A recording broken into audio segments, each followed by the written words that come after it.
Assalamualaikum warahmatullahi wabarakatuh. Di sini kami akan menjelaskan tentang modul 1, yaitu sterilisasi dan pembuatan zat. Kami dari grup D2 dengan saya Talita, NPM 157, dan partner saya Noval, NPM 158. Yang pertama ada pengertian sterilisasi. Sterilisasi sendiri adalah suatu proses pemusnahan semua bentuk mikroorganisme, baik yang berbentuk spora maupun berbentuk vegetatif. Sterilisasi sendiri dapat dilakukan dengan dua cara, yaitu sterilisasi secara fisik dengan menggunakan oven dan sterilisasi secara kimia dengan menggunakan alkohol. Selanjutnya ada jenis-jenis sterilisasi. Yang pertama, sterilisasi dengan pemanasan kering. Yang kedua, sterilisasi dengan pemanasan basah. Yang ketiga, sterilisasi ultra bertekanan. Yang keempat, sterilisasi dengan penyaringan. Dan yang kelima ada sterilisasi pemijaran. Di sini terdapat beberapa faktor yang mempengaruhi sterilisasi. Yang pertama adalah waktu, di mana waktu dengan durasi yang minimum pada sterilisasi dibutuhkan untuk membunuh semua mikroorganisme. Alat itu cenderung memerlukan waktu yang lebih lama daripada bahan pada proses sterilisasi. Yang kedua adalah temperatur, di mana suhu disesuaikan karena terdapat perbedaan jenis bahan dan alat yang akan disterilisasikan. Yang ketiga ada kelembapan, di mana kelembapan memiliki pengaruh yang kuat pada kemampuan untuk denaturasi protein. Selanjutnya ada drying, di mana peralatan harus kering sebelum dipindah dari alat sterilisasi kondensasi. Selanjutnya ada denaturasi bakteri. Denaturasi dapat diartikan sebagai perubahan atau modifikasi terhadap struktur sekunder, tersier, dan kuartener molekul protein tanpa terjadinya pemecahan ikatan-ikatan kovalen. Denaturasi protein terjadi bila susunan ruang atau rantai polipeptida suatu molekul protein itu berubah. Sebagian besar protein globuler mudah mengalami denaturasi. Jika ikatan-ikatan yang membentuk konfigurasi molekul tersebut rusak, maka molekul akan mengembang. Denaturasi sendiri ada dua macam. Yang pertama ada pengembangan polipeptida, yang kedua pemecahan protein menjadi unit yang lebih kecil tanpa disertai dengan pengembangan molekul. Selanjutnya ada mikroorganisme, yaitu ada dua mikroorganisme. Yang pertama mikroorganisme termofilik. Mikroorganisme termofilik merupakan mikroorganisme yang dapat hidup pada temperatur 45 hingga 88 derajat Celcius. Mikroorganisme termofilik mengandung protein yang tahan panas dan tahan denaturasi, sehingga mampu beradaptasi dengan kondisi lingkungan yang bersuhu ekstrim. Yang kedua ada mikroorganisme mesofilik. Kebanyakan mikroorganisme perusak bahan pangan atau makanan mempunyai suhu pertumbuhan optimal seperti suhu pertumbuhan mikroorganisme mesofilik, yaitu pada kisaran temperatur 25 hingga 30 derajat Celcius. Pertumbuhan suatu bakteri dipengaruhi oleh faktor-faktor lingkungan, antara lain nutrien yang berupa zat organik seperti garam-garam yang mengandung Na, K, Ca, Mg, Fe, Cl, S, dan P. Selanjutnya ada pasteurisasi. Pasteurisasi adalah teknik sterilisasi yang biasa digunakan untuk larutan yang mudah rusak apabila terkena suhu tinggi. Lebih tepatnya ini digunakan untuk susu dan produk susu. Pasteurisasi tidak membunuh semua mikroorganisme yang terdapat pada susu, namun menguranginya sehingga akan lebih tahan lama disimpan. Bakteri termodurik memiliki kemungkinan bertahan hidup lebih besar saat pasteurisasi. Selanjutnya terdapat perbedaan antara hot air oven dan autoclave. Oven ini berfungsi untuk mensterilisasikan alat-alat gelas yang tahan terhadap panas. Digunakan pada sterilisasi udara kering dengan membebaskan alat-alat dari segala macam kehidupan mikroba tanpa kelembapan. Caranya adalah dengan menggunakan oven dengan memasukkan alat-alat yang telah dibungkus dengan kertas yang akan disterilisasikan dalam oven dan menyusunnya pada rak, kemudian memanaskannya di atas api. Ini tuh dibungkus dengan kertas agar menghindari kontaminasi. Selanjutnya ada autoclave, di mana autoclave merupakan alat untuk mensterilisasikan berbagai macam alat dan bahan yang digunakan dalam mikrobiologi menggunakan air dan panas bertekanan. Prinsip kerjanya yaitu menggunakan uap air panas bertekanan untuk membunuh dan menghilangkan kotoran dan mikroba yang terdapat pada alat atau bahan yang akan digunakan dalam praktikum percobaan. Selanjutnya akan dilanjutkan dengan partner saya. Ya, selanjutnya saya akan menjelaskan praktikum dari sterilisasi dan pembuatan zat. Yang pertama-tama ada hasil pengamatan dari praktikum sterilisasi terlebih dahulu, di mana yang pertama adalah kaca preparat yang berfungsi untuk meletakkan objek yang dihati. Dua, ada petri dish, di mana petri dish ini berfungsi untuk membiakkan sel ataupun mikroorganisme. Yang ketiga, tabung reaksi, di mana alat ini berfungsi untuk uji reaksi kimia. Slide selanjutnya. Selanjutnya ada oven, di mana oven ini sebagai alat untuk sterilisasi fisika dengan menggunakan pemanas kering. Untuk lamanya proses sterilisasi, ini kurang lebih 1,5 jam, suhunya sekitar 160 hingga 180 derajat Celcius. Yang terakhir ada Erlenmeyer, di mana Erlenmeyer ini berfungsi sebagai wadah atau digunakan sebagai wadah untuk iterasi. Selanjutnya. Selanjutnya saya akan menerangkan tentang pengamatan dari praktikum pembuatan zat. Yang pertama, zat yang kita buat adalah methylene blue solution. Di mana bahan-bahan yang diperlukan adalah 1 gram methylene blue solution dan 100 ml aquades.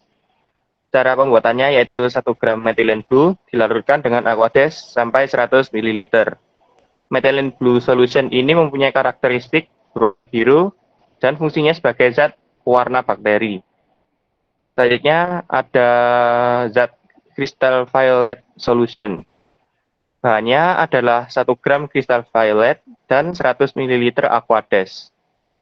Cara pembuatannya adalah 1 gram crystal violet dilarutkan dengan aquades hingga 100 ml. Mempunyai karakteristik yaitu berwarna ungu dan berfungsi sebagai zat pewarna bakteri. Lalu ada Bucher's crystal violet solution, di mana bahannya yaitu ada larutan A dan larutan B, di mana larutan A yaitu terdiri dari 2 gram kristal violet dan 20 ml alkohol 95%. Untuk larutan B yaitu adalah 0,8 gram amonium oksalat. Cara pembuatannya untuk larutan A adalah 2 gram kristal violet dilarutkan dengan alkohol 95% hingga 200 ml. Untuk larutan B, cara pembuatannya adalah 0,8 gram asam oksalat dilarutkan dengan aquades hingga 80 ml. Zat ini mempunyai karakteristik berwarna ungu dan sebagai zat pewarna bakteri.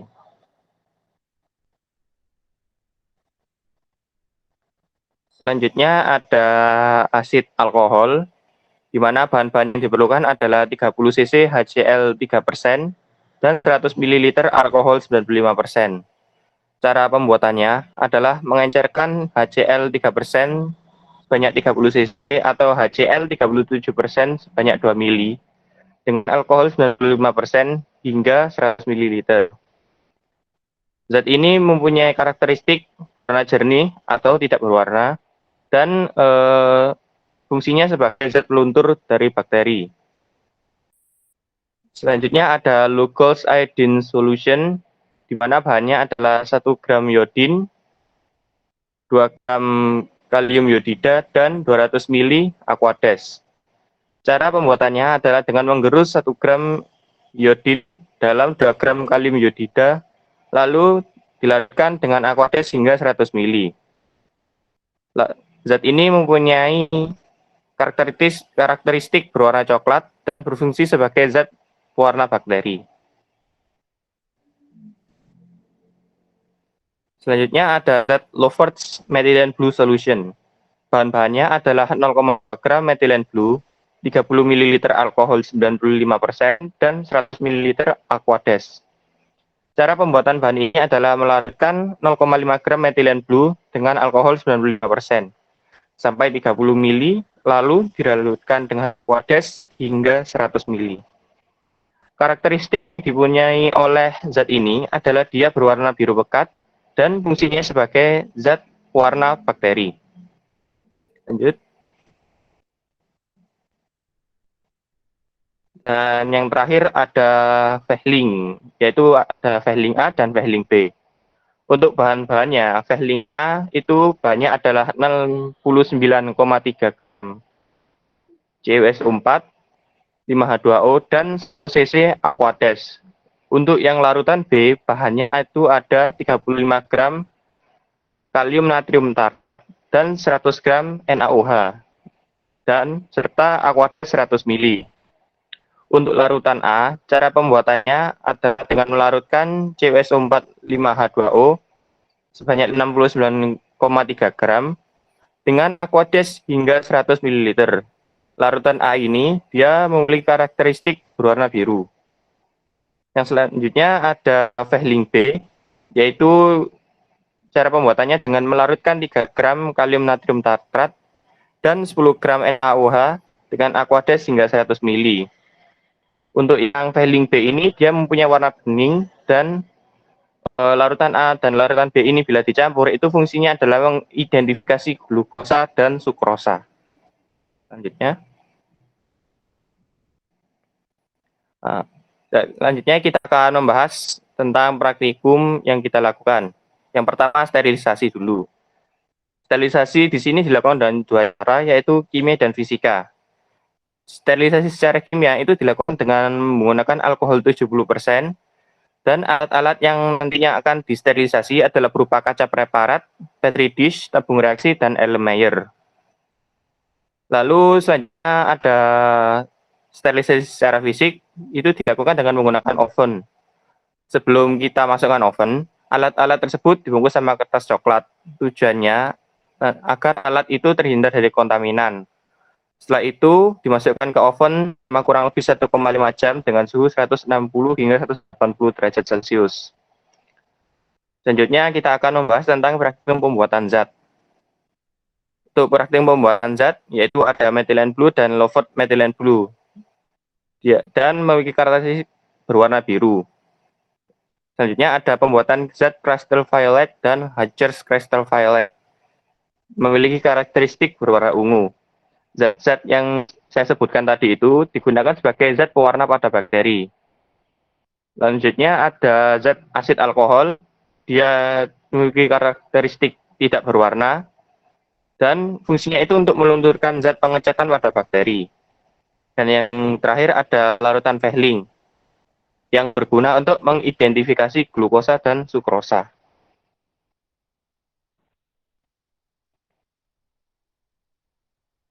Untuk pada percobaan sterilisasi menggunakan oven, didapatkan alat-alat yang steril dan kering.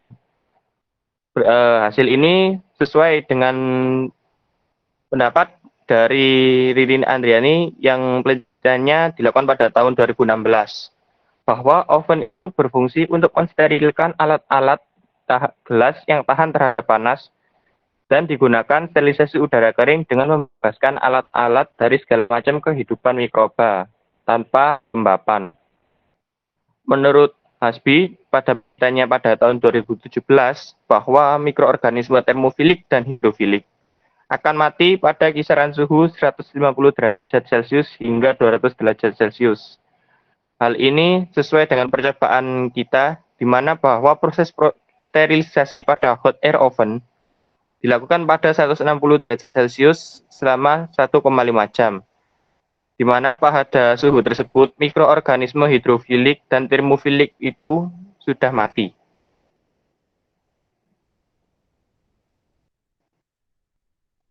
Menurut Zakia, faktor-faktor yang mempengaruhi dalam pembuatan zat ini meliputi suhu di mana pada suhu yang lebih tinggi, zat terlarut ini akan mudah melarut pada pelarut. Yang kedua adalah ukuran zat terlarut. Semakin kecil butiran zat terlarut, maka semakin mudah larut dalam pelarut. Kecilnya butiran zat terlarut tersebut menyebabkan luas permukaan semakin luas dan tersebar dalam suatu larutan. Yang ketiga ada volume pelarut. Semakin banyak volume pelarut yang digunakan, maka semakin cepat pula proses pelarutan. Dan yang terakhir adalah kecepatan pengadukan. Dengan mengaduk, maka partikel zat terlarut semakin bercampur dengan pelarut sehingga reaksinya pun akan semakin cepat dibandingkan tanpa pengadukan. Sekian penjelasan atau pemaparan dari kami mengenai modul sterilisasi dan pembuatan zat. Apabila ada salah, kami mohon maaf. Wassalamualaikum warahmatullahi wabarakatuh.